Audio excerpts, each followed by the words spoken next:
apartment that kept calling. A few years ago, I moved into a small apartment on the edge of town. It wasn't anything special. Old building, thin walls, cheap rent. The kind of place you stay in for a year while you save money. The first month was completely normal. Then one night I got a phone call. The number was blocked. I almost didn't answer. When I picked up, all I heard was static. Then a voice quietly said, "Don't unpack the blue box," and the call ended. At first I thought it was a prank. The weird thing was, I actually had a blue moving box sitting in my spare room. I hadn't unpacked it yet, but I figured that was just a coincidence, a lucky guess, so I ignored it. The next evening, the same block number called again. This time the voice said, "You're sleeping too close to the wall." Then it hung up. That got my attention, because my bed was pushed directly against the wall shared with the apartment next door. Still, I convinced myself someone in the building was messing with me. Maybe a neighbor, maybe someone who could see through my window. I moved my bed anyway, just in case. The following night, there was another call. Same static, same voice. Only this time it sounded nervous, almost scared. It said, "Did you move it?" I asked who was calling. No answer, just silence. Then the line disconnected. At this point, I started keeping notes. Every call came at exactly 11:17 p.m. every single night, always from a block number, always a short message, a warning. 3 nights later, the voice said, "Do not let the maintenance man inside." The next morning, there was a notice on every apartment door, "Routine maintenance inspection." I actually laughed when I saw it.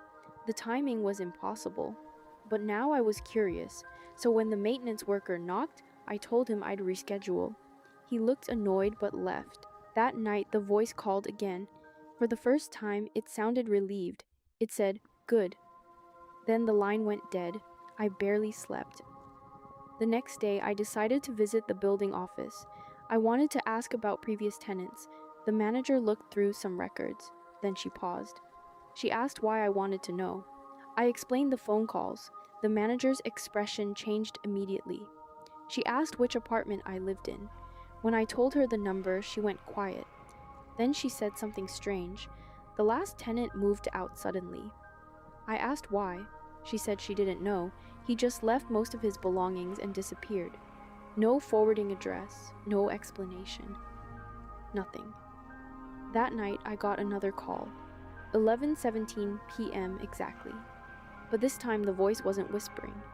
It sounded terrified. It said, "Get rid of the blue box." Then the call ended. I went into the spare room immediately. The blue box was exactly where I'd left it, still taped shut. I stared at it for a long time. Then I opened it. Inside were old newspapers, a few photographs, and a landline telephone, an old one, the kind with a cord. Nothing else. I picked up one of the photographs. It showed the apartment living room, my apartment. But the picture was dated 3 years earlier. On the back, someone had written, "If it starts calling, don't answer." I felt sick. I looked through the rest of the photos. Every one of them showed different rooms in the apartment. Some had dates, some had notes, most didn't. Then I found the last picture. It showed a man sitting on my couch, staring directly at the camera. On the back was a date. It was from 3 years ago, the same year the previous tenant disappeared, and underneath the date was a single sentence. He answered. I didn't sleep that night. The next morning, I packed everything from the blue box into my car.